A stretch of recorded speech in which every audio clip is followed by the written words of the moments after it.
Having a good time? Yeah? Alright. Here's some applause for you guys. I'm going to bring up the next comedian. Please welcome Mahaffey.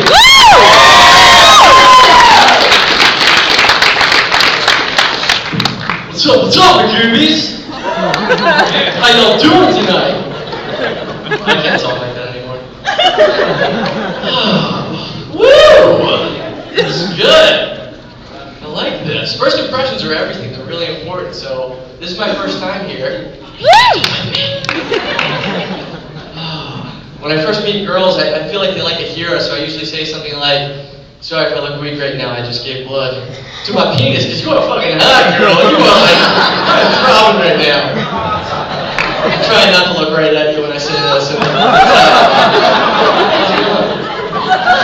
Oh boy. My friends say I talk too much though when I'm on stage, and I need to get to it quicker. So a lot of times I try to use a lot of like hand gestures when I'm up here. So like recently I've really been missing my girlfriend a whole lot. So I bought a ticket and I went to visit her out in Nashville. We got out there and we started catching up, right where we left off. It was great. We went out dancing, went to dinner. It was a really good time. I don't know, I felt up a lot more after that. Then alas, my trip ended. I had to fly home. I've just been doing this ever since, so. It's having fun, right? While I was out in Nashville, though, my girlfriend was helping me write jokes, and she's like, a funny thing my mom always used to say is, anything before the butt is bullshit. And I was like, well, I'm not going to say an anal joke, right? So just get over that. But what she meant was guys usually say something like, I love you, but I'm not in love with you. And I thought she meant something like, Mr. Mahaffey, there's an excellent paper on sex trafficking, hot topic. But you're not in my class. And this is an elementary school, so you're going to have to get the fuck out of here. Or I thought they meant something like, oh my god, look at the tits on that. She is hot, right? But she's my mom, so like, I don't know. What do you think about that, doctor? But speaking of MILFs, like, you definitely know you're watching way too much porn when you start recognizing like the actors' names in it. Like you're just too far gone, you're too far into it. But the step right before that is when you realize that there's character overlap in porn, where you're like, wait a second, she can't be a sexy MILF, she was a pregnant teen. And you're like, Matt, teenagers can be MILFs, alright? Yeah, if you're from Dundalk, like.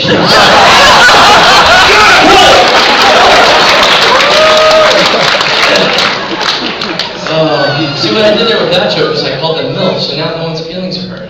Their moms didn't want to quit. They had a good time with that. Dundalk. 16 and pregnant with my third kid. Yeah. I do love porn though. My favorite porn by far is Pirates. Anybody seen Pirates before? Yeah?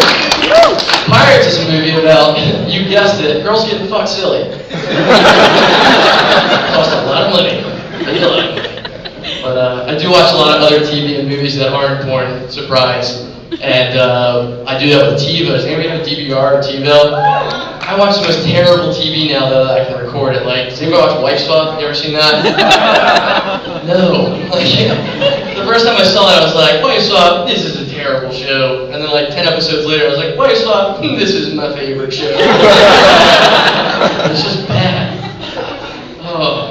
And I watched Sons of Guns too. Does anybody else watch that? Come on. Yeah, there we go. Sons of Guns is a show where they take other guns and they mash them together and they call it something new. Like, we're going to weld these two bazookas together and call it a double bazooka. No, they never did that. But they did take 3 shotguns once and they're like, we're going to take the shotgun and put it in machine gun format. We're going to call it the shotgun. And it's just 3 shotguns that shoot and say, like, what the hell's the point of that? And another time they put a taser on the end of a shotgun. Like, what sadistic asshole would, like, subdue someone to the ground with a taser and then just be like, fuck you, dude! Like, like, it takes so much nerve. Oh, no. Thank you. I gotta catch up with myself here now.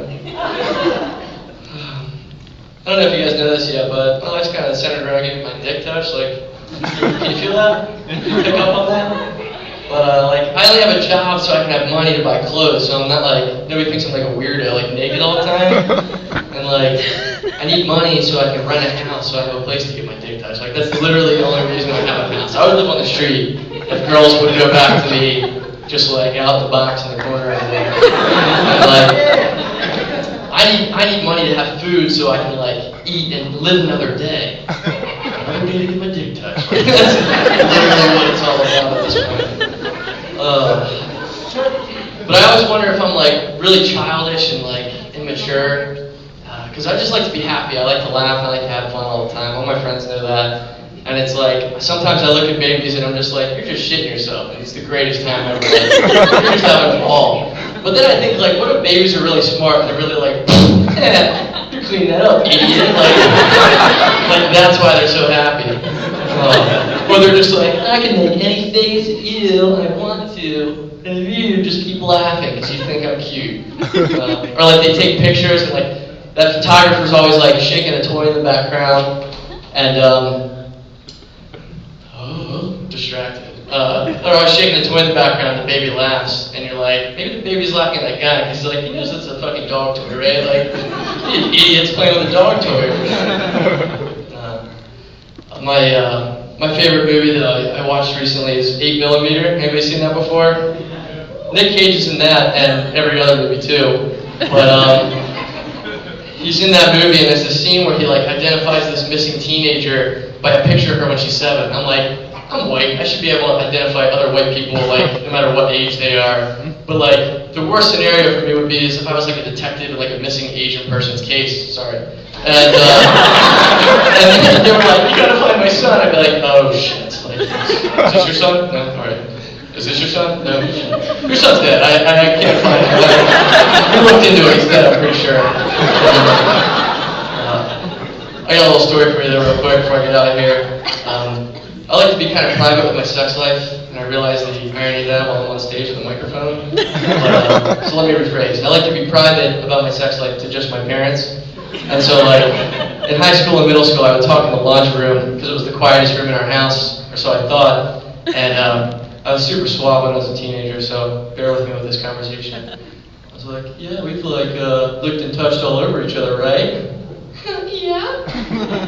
But we haven't had sex yet, right? Yeah. Well, maybe we can change that. Just shut up. And then just then my mom comes around the corner and she's like, hey, what are you up to? And I'm like, playing cool. I'm like, nothing, just talking to my buddy. I'll probably go to bed soon. She's like, all right, good night. She walks away. I'm like, oh, fuck, that was close. And she comes back and she goes, oh, but you're being a little loud, so maybe we can change that.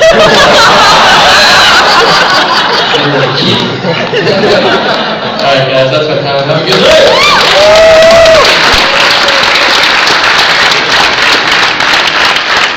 That's a happy everybody, you remember that?